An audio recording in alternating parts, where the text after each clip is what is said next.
Gilbert Gottfried. He died recently. And so, obligatorily, here is an episode about him and his various exploits. Gilbert Gottfried, Deep Fat Fried.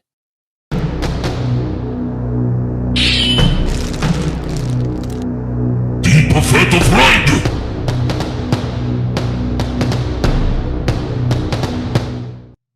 We got a long in here. It's actually too long. I had to cut stuff out of this one. Oh. So maybe this should have been a full episode. I don't know. But who gives a fuck? I mean, it's Gilbert Gottfried, TJ. Who gives a goddamn fuck? You might remember him as the duck from the fucking Aflac commercials. Remember that? Affleck, huh? Aflac. Yeah. I've just got major medical. Major medical. But helps pay the doctors. Where's the doctor's boy? Oh, yeah? What about your family? We had it. Yeah, that Aflac duck, he's fucking got the moves, bitch. He's a hip-hop icon. That fucking little pigeon, he ain't, oh, you fucking cuck pigeon, bitch. Fuck you, I'm the Chad Aflac duck, motherfucker. So we get cash. It's like our safety net. Holy fuck, dude. This reads very differently in light of Paul's duck episode, though. Now that I know what depraved That little fucking- fucks they are. True. That duck just handed him a fucking wad of cash, dude. You see that shit? To help with the mortgage or Can you imagine if ducks just gave you money, dude? So my family doesn't Is feel the pain, too. dancing? Help protect your family at Aflac.com. Dude, that had to be the easiest fucking money Gilbert ever made in his life. All he had to do was go in the studio and be like, Aflac, Aflac. Yeah. Like, all right. Here's your $20 million, Mr. Gottfried. Oh, yes, thank you. Have a good day. You as well. Because his real voice was kind of like, sort of like this, almost, yeah. Yeah, I played it on a ideology the other day. How you doing? Yeah, it's me, Gilbert Gottfried. It's like very fucking different.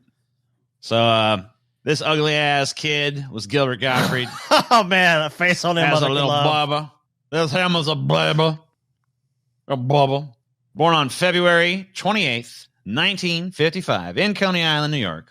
Son of homemaker Lillian Zimmerman and hardware store owner Max Gottfried. His father and grandfather ran the store. The family lived above the store. Sort of a social configuration and family business sort of thing you don't really see too much anymore, probably. Maybe in New York you do. I don't know. He was raised in a Jewish family, although he was not practicing. They were not a practicing fucking Jewish family. He said, I ate pork. We weren't that aware of the holidays or anything like that, but we're aware of being Jewish. It's like I kind of knew, even though I was never bar mitzvahed and we didn't follow the holidays, I knew that if the Nazis came back, I'd be in the same train coach with everyone else. So there you go. Yeah. Wow. Well, luckily you missed that by a couple years. Thank God. Good for you, Gilbert. You knew when to go. I wish I could go back in time. Like a bully Gilbert. He was a kid like this. Looks like a kid I used to bully, dude. Scotty. He really was a hideous little toad right from the beginning, dude. Yeah, he really is, dude. He's like that. Like you just look at him and you're like, oh my god. Like, see, like I want to pick on him right now. I want to just bully him and just take his lunch money. Give me your fucking lunch money, Gilbert Gottfried. You son. Where's your chin? Where's your chin, kid? That's probably why he was so fearless on the stand-up stage. He's just like, yeah, they can't really take nothing from me. Yeah. So I'll tell you something about Gilbert Gottfried. Penn Jillette was friends with Gilbert Gottfried, right?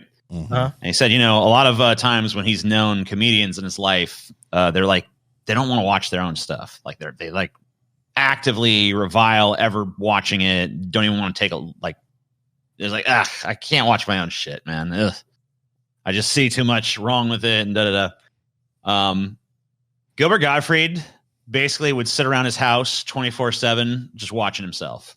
Nice. Like he loved to just sit there and watch his own stand-up and just like admire his fucking brilliance and shit. You have to He'd watch his movies. Narcissism. He'd watch, like he'd watch his appearances. Like he just was like self-obsessed to the max, shamelessly so. If other people came over, it's like, hey, I'm watching some of my stuff. Come on, sit down. Let's watch it together. No, We man. can both admire how funny and great I am. Visiting Gilbert must have been a fucking chore.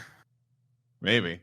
I don't know. I kind of like someone who fucking is that fucking narcissistic. Yeah, because you're like that. Dude, TJ will watch his own shit over and over again. TJ hears that shit. He's like, yeah, Gilbert Gottfried had it right. I only really do that right after I put something out. I really don't go back and revisit shit too much. But I will watch stuff that I just did. Well, you put out a lot more than a few times. I guess every now and then I'll fucking go watch something I did a long time ago. But I don't know. I do have that kind of like cringe effect where I'm like, man, I would have done so much different if I could do that over.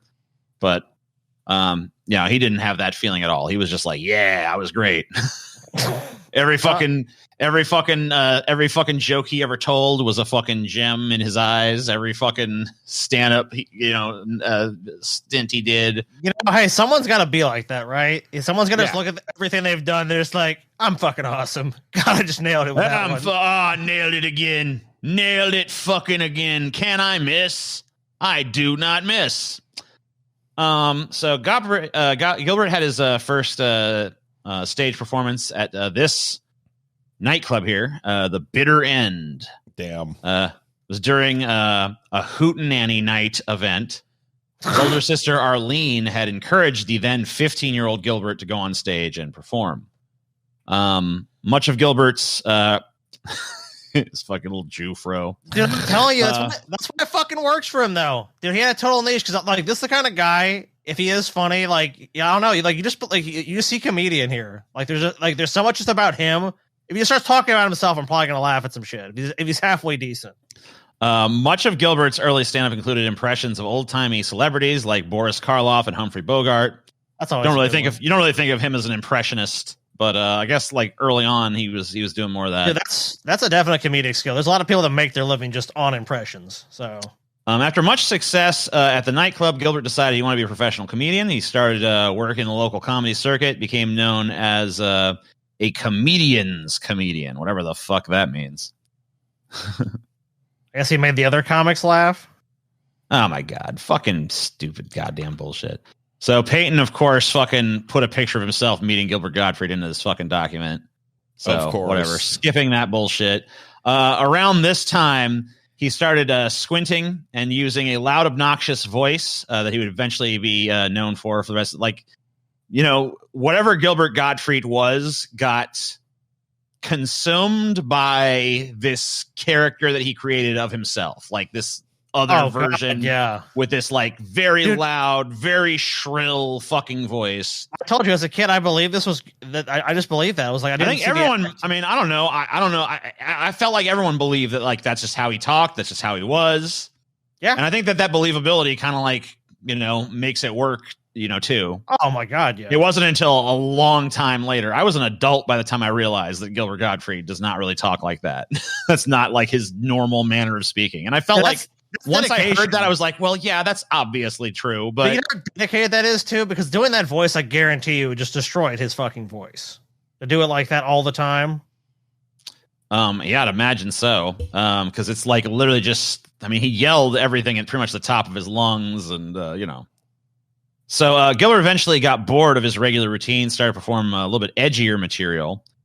He had an incident opening for singer Belinda Carlisle, which was attended by younger girls and their mothers.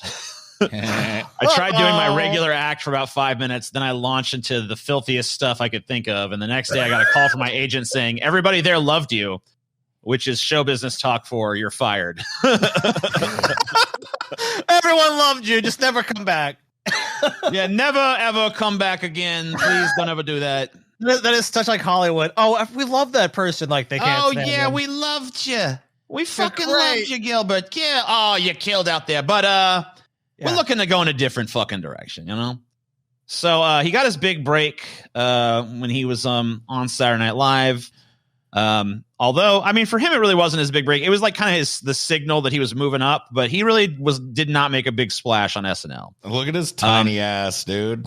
Like I mean, literally overshadowed by Bill Murray, which is, I mean, Bill's pretty tall, but right. But like, he's not just for that reason, though. He's shorter than the women that are there, dude. Most of them. Yeah. He's a hobbit. Yeah. So poor Gilbert. He's definitely what you would call a manlet. Right. So, He was a cast member of season 6, lasted from November 15th, 1980 through April 11th, 1981. So he did not really look back at his time on SNL fondly.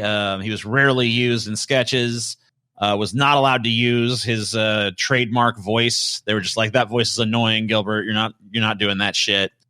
A low point during his SNL run was having to play a corpse in a sketch about a sports organist hired to play inappropriate music at a funeral. He was an SNL jobber, dude. Yeah, he was just like, yeah, we need someone to just fucking lay there and be a corpse. How about Gilbert? You know what it was? I think other comedians liked him, so like they got him a job, or it's like they didn't really want to use him and anything. They're like, oh, this guy sucks. He's one note. Oh yeah, you're a corpse. you know, you're like your background dressing.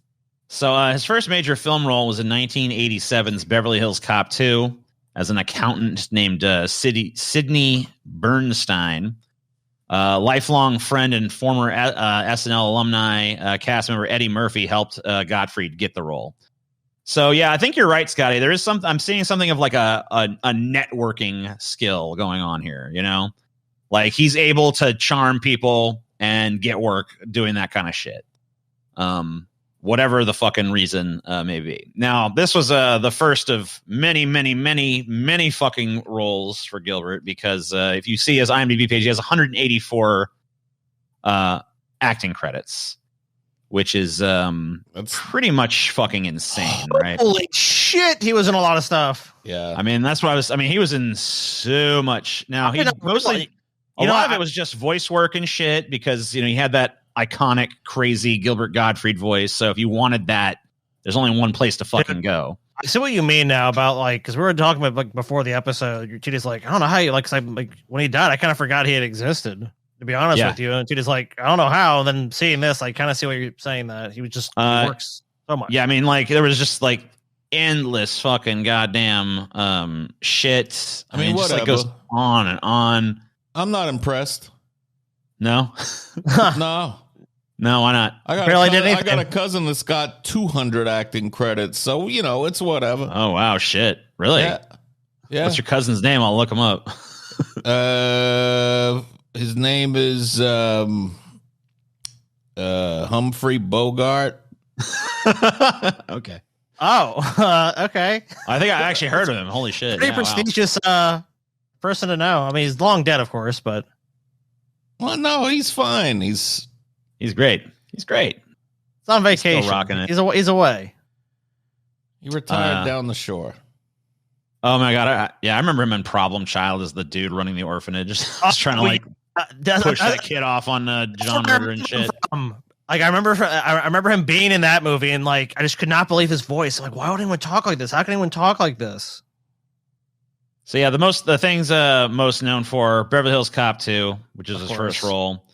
I never even heard of this movie. The Adventures of Ford Fairlane, Problem Child, and Aladdin. The Aladdin role is really like that was the role that just kept on giving. Dude, Ford Fairlane. That movie is Andrew Dice Clay's fucking weird movie. Is it? Okay. That's probably why I never fucking seen it. Maybe I'll have to see it sometime just to subject myself to it. He was also a regular on the Howard Stern Show. Howard, pretty much like a staple. He started appearing there in 1987. He actually he appeared in over 100 episodes of the show. Yeah, so he was like a very, very recurring guest. Well, they really like having him on. Howard will like back in the day. I don't know if he still does it, but back in the day, there were just a very few people who basically had open door status. They could come whenever they wanted. Yeah.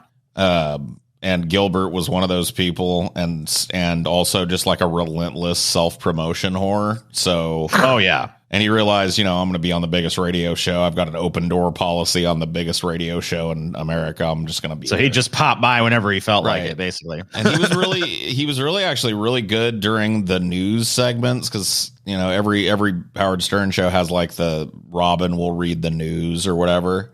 Right. And his whole shtick was he would like disrupt the news. Right. So he would laugh at things that were inappropriate. Like if Robin was like, 16 girls were raped last night, he'd be like,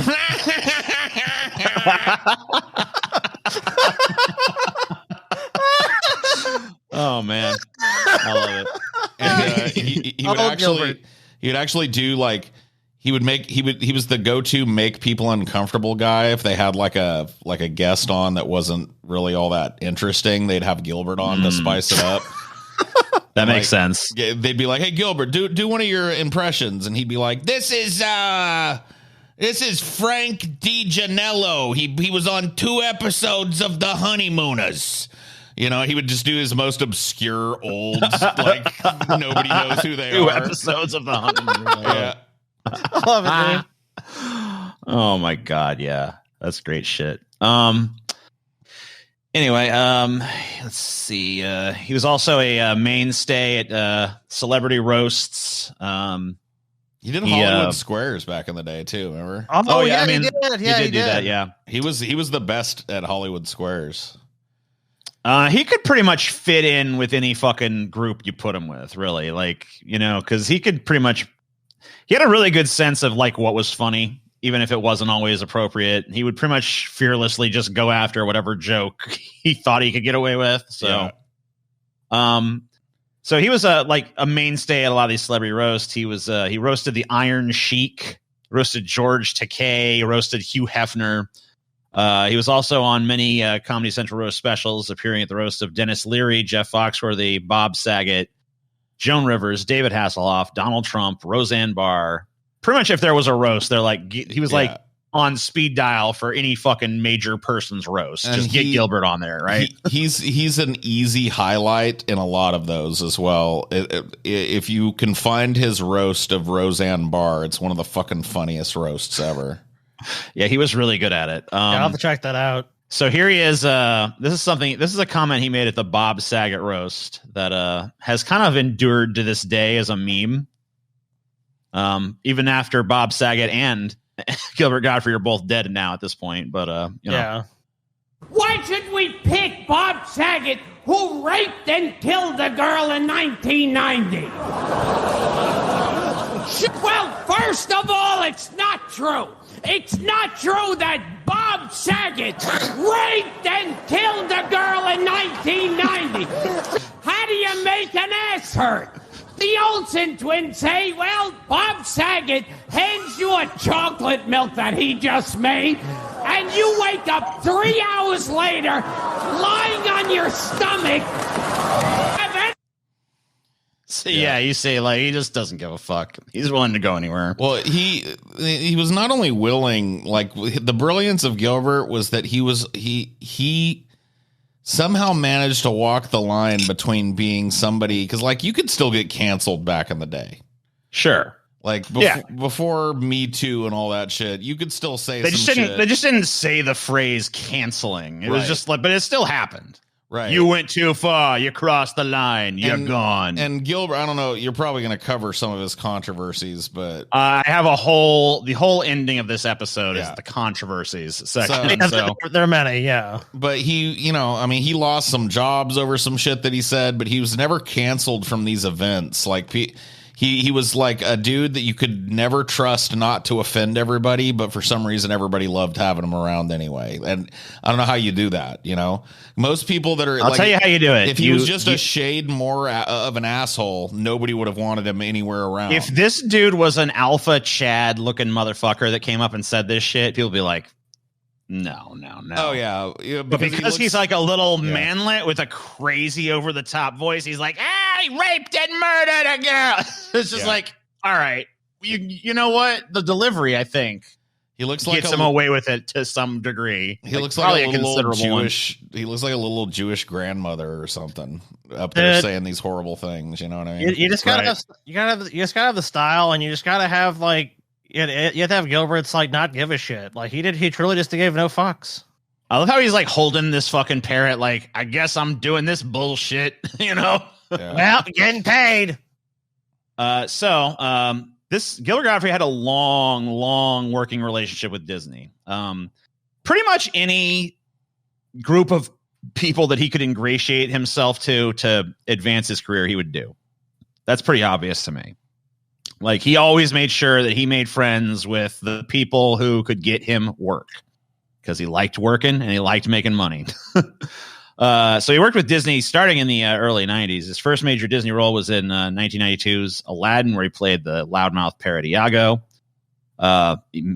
Jafar's little minion there. So he played the role of Iago pretty much for the rest of his life. This was like the role that kept on giving. The character appeared in both of the Aladdin sequels, in the Aladdin animated series, in the House of Mouse, in video games like Kingdom Hearts, even theme park attractions like the now defunct Enchanted Tiki Room. Dude, the Tiki Room is defunct now?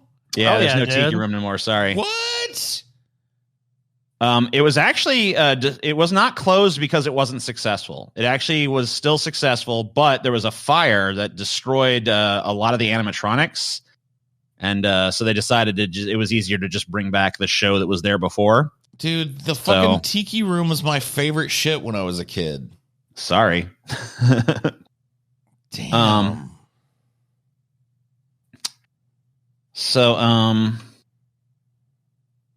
Go about 4 minutes, 21 seconds in. We're going to see him recording the voice here for Iago, who, like I said, this role, I mean, he made such bank off this role because it just this character kept getting used in other media. So he just lucked out playing a super popular character, just using his normal voice that he always used for everything, not even doing something special. Oh, wait a minute, Jafar. What if you were the chump husband? Originally as scripted when I read an early draft. Originally as scripted. I don't care. So Gilbert would go on to appear in many other Disney properties over the fucking years, such as The Muppets Tonight, Hercules the Animated Series, Hannah Montana, Bear in the Big Blue House, Timon and Pumbaa. Basically, any fucking time that they offered him work, he just said yes. Okay, like he just fucking endlessly cashed checks off of Disney. I think I have here is this him doing a voice in the Tiki Room here? Yeah, that was destroyed in a fire. So, damn, burned. Yeah, burn. You know what the cool thing burn. is obviously most of these attractions, it's like it doesn't sound like the character. It's like, they do some generic voice actor. Like, okay, maybe it sounds a little bit like it, but this one's one of the rare times, and of course it got destroyed, was spot on. Yeah, they got him to come and do his voice for this. Probably paid him a nice little chunk of change, and this is cool because it's the actual cartoon character animatronic. But like, dude, you know what place does that a lot is fucking Universal. And it's 90% of the time it's cringe. They'll have like the actual stars film some stupid shit. Oh yeah, I hate that shit. It's super cringe usually. Let's see. He also was the well, I'm not ready for that yet actually. So aside from that, he was also the spokesperson for the Tower of Terror when that was a new ride. Pretty much all the advertising for it. He was like a bellboy at the Tower of Terror, right? Mm-hmm. Yeah, I think that's right. Yeah. I had the ad at one point, but I had to cut it for time because there was just way too much pulled for this episode. But let's get to the fun stuff, huh? Let's get to the controversies. Dude, I remember the joke he made about 9/11. So, first controversy. During his monologue at a Friars Club roast of Hugh Hefner 3 weeks after September 11th, Gottfried joked he had intended to catch a plane, but could not get a direct flight because, quote, they said they have to stop at the Empire State Building first. This was one of the first public examples of 9/11 humor. Audience members responded with hisses and a cry of "too soon." Realizing he had lost the audience bigger than anybody has ever lost an audience, Gottfried abandoned his prepared remarks and launched into the famous aristocrats joke, which won back the audience. Yeah. Shut up, dying out here. Oh, okay. So yeah, he basically goes out, he opens with a 9/11 joke, probably hoping that it's going to like ease the tension, like break the tension about it, because everyone's still very much like, ugh. But it goes the wrong way. Like no one's ready to have that tension broken yet. So he's like, fuck. He wrote like, how can I salvage this? He wrote like a New York Times op-ed about this where he just never understood the whole too soon thing. And he makes a point. He's totally right. Dude, around the dinner table and in the family and shit, people are joking about crazy shit like this immediately. Right. You know, and going, oh, you're awful. Oh man, that's too silly or whatever. But like he got a bunch of shit for being a public figure who did it. It's just such hypocrisy. Because it's a totally normal way that human beings deal with tragedy, right? But everyone needs the virtue signal in a crowd, though, right? So anyway, the aristocrats joke, pretty famous joke, a whole movie about the fucking joke. If you want to watch that, actually made by Penn Jillette. The setup: a family goes to a talent agent to book their act. The agent asks like basically what's the act. The actual act is either performed or described in as much detail as possible. Traditionally, it's extremely tasteless, and sexual offensive content, scatological content. It's basically like supposed to like break every social taboo you could possibly break in a joke. Racism, animal cruelty, incest, rape, child sexual abuse, shit eating, bestiality, necrophilia, cannibalism, murder, whatever the fuck. Any fucking crazy shit you could throw at the wall in the joke, you just do it. It's supposed to just be like offend everyone's sensibilities, tell the nastiest fucking joke you could possibly come up with. The punchline is basically the shocked agent that's hearing this or seeing it performed is like, oh, that's a hell of an act. What do you call it? And then they say, the aristocrats. Right. And that's the whole fucking joke. It's kind of an anti-joke. Yeah, it's an anti-punchline. Yeah, anti-punchline. It's about the journey, not the fucking destination. But anyway, he tells that joke. It kills, of course, because he gets really fucking graphic and weird with it. So then at the here's actually him talking about it before we move on, I guess. This is him kind of like just discussing that event and what happened. That's the way my mind works. I wanted to basically address the elephant in the room. I have to catch a flight to California. I can't get a direct flight. They said they have to stop at the Empire State Building first. Wow. Oh, son. Boo, touchdown, boo. Oh, Boo. Boo, boo, boo. Whoa. That's Paul Rubens for you. Pee-wee, no. Did Pee-wee? I mean, did what? Was Gilbert there stroking him or something? Dude, yeah. Pee-wee did nothing wrong, by the way. Nothing. Yeah, masturbating in a porn theater. Tisk, tisk, tisk. At the 43rd Primetime Emmy Awards, Gottfried told a series of masturbation jokes in reference to Paul Rubens' arrest for masturbating in an adult movie theater. Viewers in the Eastern time zone saw the entire set live, but Fox censored the broadcast for the West Coast delay. Fuck them. Fox issued an apology calling the jokes irresponsible and insulting. Gottfried said that the producer stated he would not be invited back, and Rolling Stone wrote that the monologue resulted in his blacklisting. What a bunch of pussies. I know, right? He described reality. He made jokes based on reality and got in trouble. Yeah, how dare you? Here's some of the jokes he told. I want to get something off my chest, you know. All right, hold on. A little low. Yeah, I know. A little low, TJ. I realize this. I'll tell you something, ladies and gentlemen. I sleep a lot better since Pee Wee Herman's been arrested. Masturbation's a crime. I should be on death row.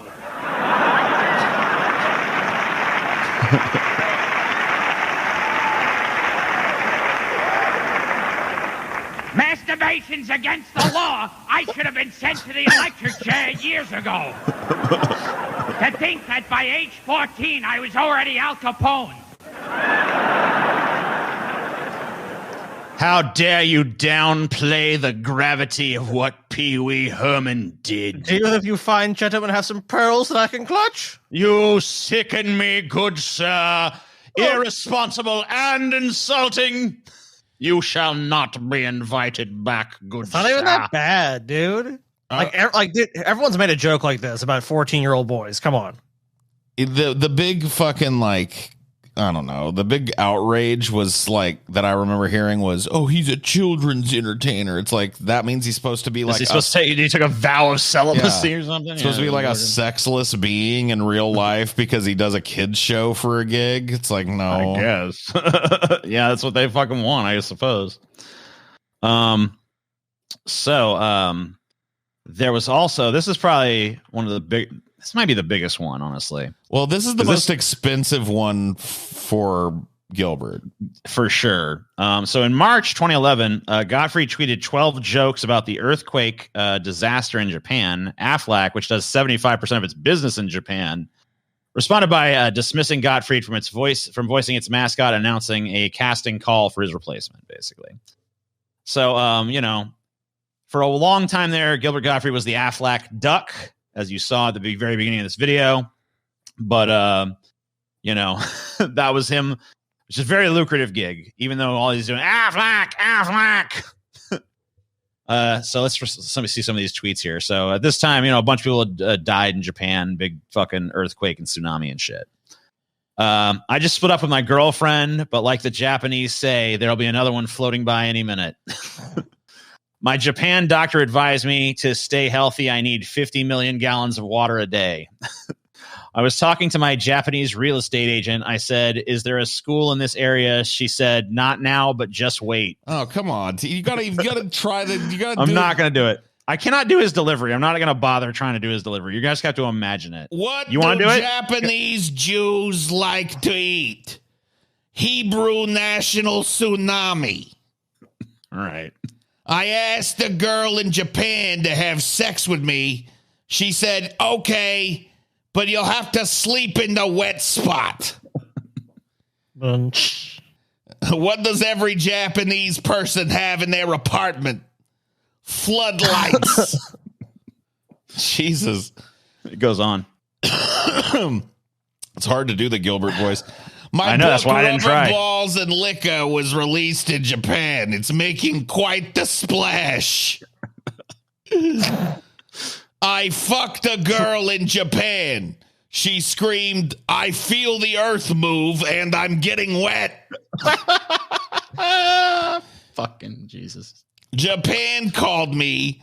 They said maybe those jokes are a hit in the U.S., but over here they're all sinking. And finally, Japan is really advanced. They don't go to the beach. The beach comes to them. Gilbert, what are you doing? Man, oh man. I see no problem with this. Why is this even a controversy? This was so fucking offensive, Scotty. So fucking offensive. Take that man's Aflac money. Take it. Get it. Get that money away from him. Piece of shit. He was also an advertising whore for a bunch of other stuff. We already watched the pigeon one. Here's him shilling for Subway.